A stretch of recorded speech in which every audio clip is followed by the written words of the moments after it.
नमस्कार दोस्तों, स्वागत है आपका सिविल सर्विसेज में डीसी में। आपने थंबनेल तो देख ही लिया होगा। आज के इस वीडियो में हम इंडियन पॉलिटी से रिलेटेड कुछ मोस्ट इम्पॉर्टेंट आर्टिकल्स को डिस्कस करेंगे और मैं आपको इन आर्टिकल्स को याद करने की सबसे शॉर्टेस्ट ट्रिक बताऊंगा। यकीन मानिए, अगर आपने इस वीडियो को पूरा अंत तक देख लिया तो आर्टिकल्स से रिलेटेड कोई भी क्वेश्चन, चाहे वो IAS का एग्ज़ाम हो, PCS का एग्ज़ाम हो, RO का एग्ज़ाम हो या कोई भी गवर्नमेंट सेक्टर का एग्ज़ाम हो, वहाँ पे आर्टिकल्स से रिलेटेड कोई भी क्वेश्चन आपका छूट के नहीं जाएगा। बस मेरे साथ साथ रहिएगा इस पूरे वीडियो में और जो मैं समझा रहा हूँ उसे समझने की कोशिश करिएगा। सारी चीज़ें आपको एज इट इज़ याद हो जाएंगी। आपको फिर आज के बाद पॉलिटी में आर्टिकल्स को लेके कभी कोई कन्फ्यूज़न नहीं होगा, रटने में कोई समस्या नहीं आएगी। और पॉलिटी जितना इंटरेस्टिंग सब्जेक्ट है उसमें ये आर्टिकल्स ही थोड़ा सा प्रॉब्लम क्रिएट करते हैं। तो ये भी आज से आपको सारे डाउट्स जो हैं आपके दूर हो जाएंगे। बट आप वीडियो में आगे बढ़ने से पहले अगर आप चैनल पर पहली बार आए हैं तो काइंडली इस चैनल को सब्सक्राइब करिए। वीडियो अच्छा लगे तो लाइक एंड शेयर ज़रूर करिए। चलिए अपने वीडियो को स्टार्ट करते हैं। तो सबसे पहले आप देखिए, स्टार्ट करते हैं फंडामेंटल राइट्स से। स्टार्ट करते हैं इस वीडियो को फंडामेंटल राइट्स से। देखिए, टोटल फंडामेंटल राइट्स कितने हैं, कितने मिलते हैं? 6 फंडामेंटल राइट्स हैं मिलते हैं। ठीक है। राइट टू इक्वालिटी, देखिए राइट टू इक्वालिटी पहला 14 से 18, 19 से 22 right to freedom, right against exploitation 23 से 24, right to freedom of religion 25 से 28, कल्चरल एंड एजुकेशनल राइट्स 29 से 30। और इसके साथ साथ देखिए ये मेन राइट्स हैं। अभी राइट्स के बारे में मैं आपको बता रहा हूँ। इसमें एक रूल है जिसे हम लोग बोलते हैं 542421 का रूल। 542421 का रूल। इस रूल के हिसाब से देखिए ये जो नंबर्स मैंने बताए हैं ये बेसिकली आपको गैप बता रहा है राइट टू इक्वालिटी के बीच में क्या है। जैसे पहला नंबर है राइट टू इक्वालिटी 14 से 18, कितने आर्टिकल्स हैं? 5। ठीक है। राइट टू फ्रीडम 19 से 22, कितने आर्टिकल्स हैं? 4। राइट अगेंस्ट एक्सप्लॉयटेशन 23 और 24, 2। Right to freedom of religion 25 से 28, 4। ठीक है। Cultural and educational rights 29 and 30, 2। और इसी में जो लास्ट आर्टिकल आता है फंडामेंटल राइट्स का वो होता है आर्टिकल 32। ये आर्टिकल 32 क्या करता है? सुप्रीम कोर्ट में जो हम रिट्स दायर करते हैं, अगर आपका फंडामेंटल राइट्स का इन्फ्रिंजमेंट होता है तो आप डायरेक्टली सुप्रीम कोर्ट को अप्रोच कर सकते हैं। और उसे डील करने वाला आर्टिकल कौन सा है? 32। क्योंकि आर्टिकल जब आप फंडामेंटल राइट्स का इन्फ्रिंजमेंट होता है तो आप सुप्रीम कोर्ट जाते हो और सुप्रीम कोर्ट इसमें कुछ रिट्स इशू करता है। 5 तरह की रिट्स होती है, ये आपने पॉलिटी में पढ़ा ही होगा। खैर उसमें अभी नहीं घुसेंगे। तो रिट्स के लिए आर्टिकल 32 है। तो 32 आर्टिकल जो है ये सुप्रीम कोर्ट के द्वारा इशू करने वाली रिट्स है। बट एग्जाम में बहुत बार क्वेश्चन बन जाता है कि हाई कोर्ट कौन कौन सी रिट्स इशू करता है या हाई कोर्ट के द्वारा जो रिट्स इशू होती हैं उसके लिए आर्टिकल कौन सा है। तो उसके लिए है आर्टिकल 226। अब इसे याद करने का तरीका कैसा है? देखिए, सुप्रीम कोर्ट में जो रिट्स इशू हो रही हैं वो है 32 आर्टिकल में। तो आपको क्या करना है, इस 2 को 2 बार लिखना है, 2 2, और इन दोनों को मल्टीप्लाई कर देना है 6। आर्टिकल 226। तो ये हो गया हमारा रूल ऑफ 542421। 542421 केवल आपको इतना याद रखना है और बाकी आपको गैप पता चल गया। 14 से लेकर 32 तक है, ये आपको पता है फंडामेंटल राइट्स। ठीक है, इतनी बातें क्लियर हो गई। देखिए ये जो भी चीज़ें मैं बता रहा हूँ, अगर इसमें आपको कहीं भी कोई कंफ्यूजन हो, कोई डाउट हो तो आप मुझे कमेंट करिएगा, मैं ज़रूर आपको बताऊँगा इसमें क्या सोल्यूशन है। ठीक है। अब फंडामेंटल राइट्स के बाद जो नेक्स्ट हमें देखना है वो है directive principles. Directive principles of state policy. इसमें देखिए कुछ इंपॉर्टेंट आर्टिकल्स हैं। जैसे पहला है आर्टिकल 40। आर्टिकल 40 किस चीज़ में डील करता है? पंचायत में डील करता है। ठीक है। याद करने का तरीका क्या है? 40 को हम याद कर सकते हैं चालीसा, हनुमान चालीसा। पंचायत कहाँ होती हैं? पंचायत होती हैं गाँव में, और गांव में क्या होता है? रिलीजन का डोमिनेंस ज़्यादा होता है, तो वहाँ पे हनुमान चालीसा ज़्यादा पढ़ी जाएगी। तो चालीसा मतलब आर्टिकल 40 पंचायत। नेक्स्ट आर्टिकल देखिए 44 ये डील करता है यूनिफॉर्म सिविल कोड में। यूनिफॉर्म सिविल कोड, तो यूनिफॉर्म सिविल कोड का मतलब क्या हुआ? सिमिलैरिटी है, यूनिफॉर्म है, मतलब 4 और 4 बराबर है। यूनिफॉर्म सिविल कोड आर्टिकल 44, ठीक है।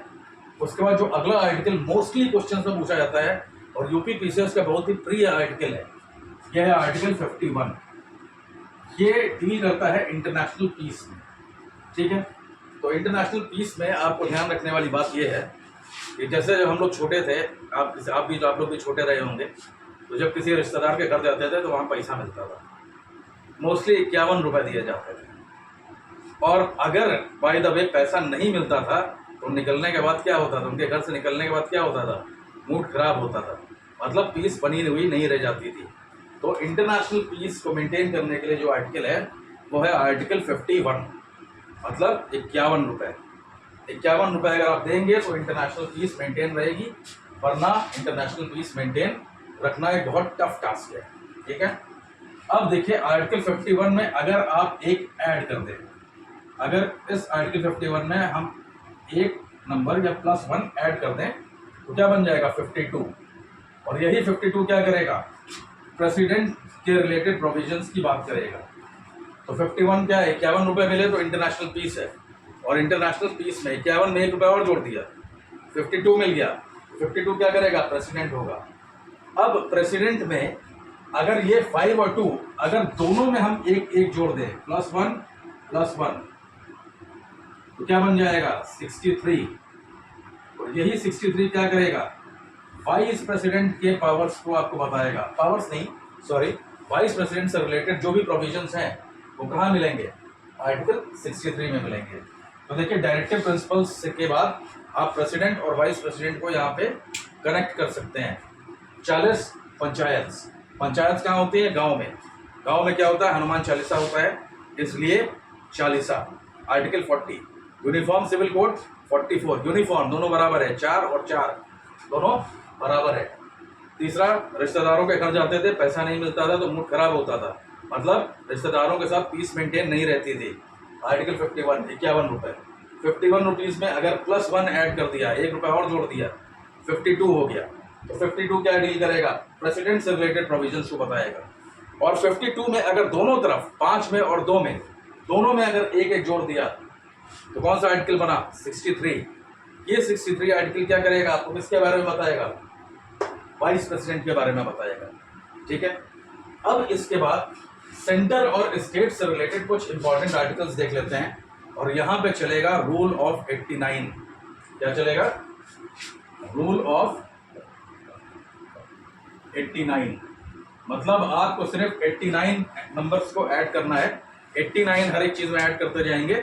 सेंटर वाला याद रखना होगा, स्टेट वाला ऑटोमेटिकली आपको मिल जाएगा। कैसे? देखिए, सेंटर का हेड कौन होता है? प्रेसिडेंट। स्टेट का हेड कौन होता है? गवर्नर।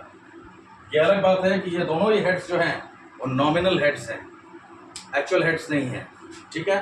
अब आप देखिए प्रेसिडेंट की जो पार्डनिंग पावर आती है वो किस आर्टिकल में आती है? 72 में। 72 में अगर आप 89 ऐड कर दीजिए +89 तो 161 मिल जाएगा। ये क्या है? गवर्नर की पार्डनिंग पावर मिल जाएगी आपको। प्रेसिडेंट की पार्डनिंग पावर किसमें है? 72 में। उसमें 89 जोड़िए, 161 मिला, ये गवर्नर की पार्डनिंग पावर है, ठीक है। दूसरा देखिए, काउंसिल ऑफ मिनिस्टर्स, इसका प्रोविजन कहाँ है? 74, आर्टिकल नंबर 74 में है, ठीक है। इसमें 89 जोड़िए, +89 क्या मिला? 163। ये 163 क्या है? Council of ministers for the state. Council of ministers क्यों होते हैं? काउंसिल ऑफ मिनिस्टर्स इसलिए होते हैं कि प्राइम मिनिस्टर को एडवाइस कर सके, प्रेसिडेंट को एडवाइस कर सकें, सॉरी। तो स्टेट में क्या है? गवर्नर को एडवाइस करने के लिए भी एक काउंसिल ऑफ मिनिस्टर्स होगी, ठीक है। एक्चुअली क्या है, ये जो प्राइम मिनिस्टर हैं या आपके जो चीफ मिनिस्टर हैं, इनके लिए होती है काउंसिल ऑफ मिनिस्टर्स बेसिकली, ठीक है। तो बात समझने वाली है कि काउंसिल ऑफ मिनिस्टर्स प्रोविजन 74 में आ रहा है, +89 करिए, 163 मिल जाएगा आपको। ये स्टेट का बात करेगा, ठीक है। अटॉर्नी जनरल, सेंटर में अटॉर्नी जनरल होता है, आर्टिकल 76। इसमें 89 जोड़िए, 165। एडवोकेट जनरल का आर्टिकल मिल गया आपको। 76 में 89 जोड़ा तो क्या मिल गया? Advocate general. ठीक है। ड्यूटीज ऑफ प्राइम मिनिस्टर, अगर हम प्राइम मिनिस्टर की ड्यूटीज की बात करें तो ये किस आर्टिकल में मिलता है? 78 में मिलता है। 78 में प्लस 89 करिए, क्या मिला? 167। ये क्या है? ड्यूटीज ऑफ सीएम है। सेंटर में पीएम होते हैं, स्टेट में कौन होता है? सीएम होता है। ठीक है। इसके बाद पार्लियामेंट से रिलेटेड जो भी प्रोविजंस हैं वो कहाँ मिलेंगे? आर्टिकल 79 में। 89 ऐड करिए, 168, ये स्टेट का मिल गया आपको। स्टेट लेजिस्लेचर के प्रोविजंस कहाँ मिलेंगे? आर्टिकल 168 में। अब इसके बाद देखिए प्रेसिडेंट के जो राइट्स हैं, राइट्स ऑफ प्रेसिडेंट, ये किस आर्टिकल में मिलता है? 86 में। इसमें 89 ऐड कर दीजिए, क्या मिला? 175। ये क्या है? राइट्स ऑफ गवर्नर है, rights of governor, rights of governor है। उसके बाद देखिए disqualification of members, disqualification of members centre के लिए अगर हम बात करें तो आर्टिकल 102 है। 102 में आप 89 ऐड कर दीजिए, क्या मिला? 191।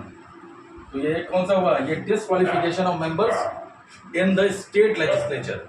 स्टेट में अगर डिस्क्वालीफाई करवाना है तो 191 आ जाएगा। ठीक है। इसके बाद देखिए वोटिंग इन द हाउस, अगर कोरम की बात करी जाए, वोटिंग इन द हाउस अगर कोरम की बात करी जाए तो सेंटर में आर्टिकल 100 का यूज होता है। 89 ऐड कर दीजिए, 189 मिल जाएगा। ये स्टेट असेंबली में यही चीज चल जाएगी। ठीक है। अब इसके बाद देखिए अब हम बात करेंगे मनी बिल की। मनी बिल कौन से आर्टिकल में आता है? 110 में। 89 ऐड करिए, 199 स्टेट का मनी बिल आ गया। टू बिल की बात करेंगे तो सेंटर में 111 आर्टिकल होता है। 111 में आप 89 ऐड कर दीजिए, 200 मिल जाएगा। ये स्टेट के लिए हो जाएगा। ठीक है। अब इसके साथ जितने भी मनी मैटर्स होंगे, मनी मैटर्स में रूल ऑफ 90 चलेगा। आपको क्या करना है? हर एक आर्टिकल में 90 को ऐड करना है। हर एक आर्टिकल को आर्टिकल में 90 को यूज करना है। जैसे एग्जाम्पल देखिए, अगर हम बजट की बात करें तो बजट तो वैसे कहीं पे भी ऑफिशियली कॉन्स्टिट्यूशन में है नहीं, जब बट अगर एनुअल फाइनेंशियल स्टेटमेंट की बात करें जिसे AFS बोला जाता है तो उसके लिए आर्टिकल 112 होता है सेंटर में।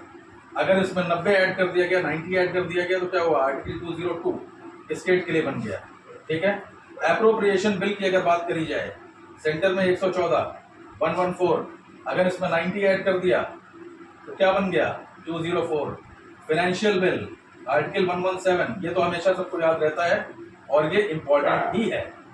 इसमें क्या है? अगर आपने 90 ऐड कर दिया तो 207 बन गया। ये क्या हुआ? स्टेट के लिए आ गया। ठीक है। तो ये सारे आर्टिकल्स जो है मुझे लगता है आपको याद हो गए होंगे। ठीक है। अब इसके बाद देखिए कुछ मिसलेनियस प्रोविजंस बचे हुए हैं। ठीक है। इन मिसलेनियस प्रोविजंस को भी आपको देख लेना है। मिसलेनियस आर्टिकल्स है, सॉरी मिसलेनियस प्रोविजंस नहीं, मिसलेनियस आर्टिकल्स हैं, उन्हें भी आपको देख लेना है। जैसे कंट्रोलर ऑडिटर जनरल CAG 148 में, वेरी इंपॉर्टेंट। इसके बाद फाइनेंशियल कमीशन या फाइनेंस कमीशन आर्टिकल 280 में।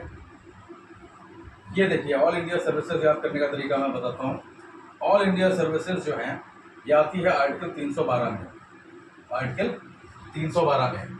और ऑल इंडिया सर्विसेज होती कितने तरह की हैं? 3 तरह की, IAS, IPS और IFS। यही 3 ऑल इंडिया सर्विसेज होती हैं। तो 312 में अगर 3 ऐड कर दीजिए तो क्या हो जाएगा? 315। और यही आर्टिकल किसका है? UPSC का, यूनियन पब्लिक सर्विस कमीशन का। तो यूनियन पब्लिक सर्विस कमीशन का आर्टिकल कौन सा हुआ? 315। अगर 315 में से तीनों सिविल सर्विसेज आप माइनस कर दीजिए तो ऑल इंडिया सर्विसेज आ जाएगा, आर्टिकल 312। ठीक है। इसी तरह election commission article 324, very important, इसे याद रखना है। लैंग्वेज के लिए 343 है और अमेंडमेंट्स के लिए आर्टिकल 368 है। अगर कॉन्स्टिट्यूशन के अंदर अमेंडमेंट करना है तो उसके लिए प्रोविजंस कहाँ पे दिए गए हैं? आर्टिकल 368 पे दिए गए हैं। ठीक है। अब इसके साथ साथ एक चीज और बची है, वो है आपके इमरजेंसी प्रोविजंस। इमरजेंसी प्रोविजंस इसमें देखिए आर्टिकल 352 ये क्या बताता है? ये बताता है नेशनल इमरजेंसी, नेशनल इमरजेंसी। ठीक है। इसमें 4 ऐड कर दीजिए, आर्टिकल 356 स्टेट इमरजेंसी, ठीक। इसमें और प्लस 4 ऐड करिए, आर्टिकल 360, ये क्या है, फाइनेंशियल इमरजेंसी, फाइनेंशियल इमरजेंसी, ठीक है। तो सारे आर्टिकल्स, जितने भी इंपॉर्टेंट आर्टिकल्स हैं जो डिफरेंट एग्जाम्स में पूछे जाते हैं, वो सारे के सारे आर्टिकल्स यहाँ पे मैंने कवर करवा दिए हैं। बस एक आर्टिकल और बचा हुआ है, फंडामेंटल राइट्स, ठीक है। फंडामेंटल राइट्स में देखिए, जब मैंने वीडियो स्टार्ट किया था मैंने सारे आर्टिकल्स आपको लाइन से बताए थे।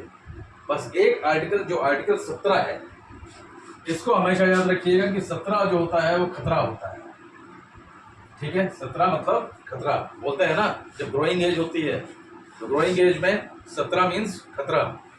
तो इसलिए 17 क्या है, राइट अगेंस्ट अनटचेबिलिटी है। तो अगर छूने की कोशिश, मतलब छूने से रिलेटेड है, तो अगर अनटचेबिलिटी है या अनटचेबिलिटी का वायलेशन हो रहा है, एबोलिशन ऑफ अनटचेबिलिटी के बारे में आर्टिकल 17 बात करता है, ठीक है। तो ये सारे आर्टिकल्स हो गए कंप्लीट। अगर आप इस वीडियो को कायदे से देख लेंगे, सारी चीज़ें समझ जाएंगे, तो अब आपको कोई भी आर्टिकल से रटने की ज़रूरत नहीं पड़ेगी। काइंडली आप इसे कायदे से, जो ट्रिक्स मैंने बताई हैं उन ट्रिक्स को फॉलो करें, सारे आर्टिकल्स मुँह जवानी आपको याद हो जाएंगे। अब वीडियो खत्म करने से पहले बस मैं आप लोगों को इतना बताना चाहता हूँ कि यूपीपीसीएस और आरओ एग्ज़ाम के लिए हमारा मेंटरशिप प्रोग्राम ऑलरेडी चालू है। जो भी लोग चाहें उसमें एनरोल कर सकते हैं। मेंटरशिप प्रोग्राम की फ़ीस बहुत ही स्टूडेंट फ्रेंडली, एकदम छोटी सी फीस रखी गई है, जो भी लोग चाहें उसे ज्वाइन कर सकते हैं। इसके साथ ही हमारा आंसर राइटिंग प्रोग्राम भी चालू है, जहाँ पे आरओ वाले लोग अपना निबंध लिख के मुझे भेज सकते हैं, मैं खुद चेक करके लौटा दूंगा। और जो लोग पीसीएस की तैयारी कर रहे हैं वो अपने आंसर्स राइटिंग अगर करना चाहते हैं तो आंसर्स मुझे भेज सकते हैं, इवैल्यूएशन मैं कर दूंगा, ठीक है। तो आप में से जो भी लोग मेंटरशिप या आंसर राइटिंग प्रोग्राम में इंटरेस्टेड हो, मेरे व्हाट्सएप नंबर पे कांटेक्ट करें और एक छोटी सी नॉमिनल फीस देके आप उसे ज्वाइन कर सकते हैं। और जो भी लोग, आप में से जो भी लोग किसी न किसी वजह से पेड वर्जन पे ना जा पा रहे हों, तो हमारा फ्री वाला टेलीग्राम चैनल जरूर ज्वाइन कर लें, क्योंकि बहुत सारे notifications, updates, current affairs etcetera, बहुत सारी चीज़ें मैं टोटली फ्री ऑफ कॉस्ट वहाँ पे डालते रहता हूँ, ठीक है। तो उसे ज़रूर से ज्वाइन कर लें, ओके। Thank you. वीडियो अच्छा लगा हो तो उसे लाइक, शेयर एंड सब्सक्राइब ज़रूर करें। Thank you.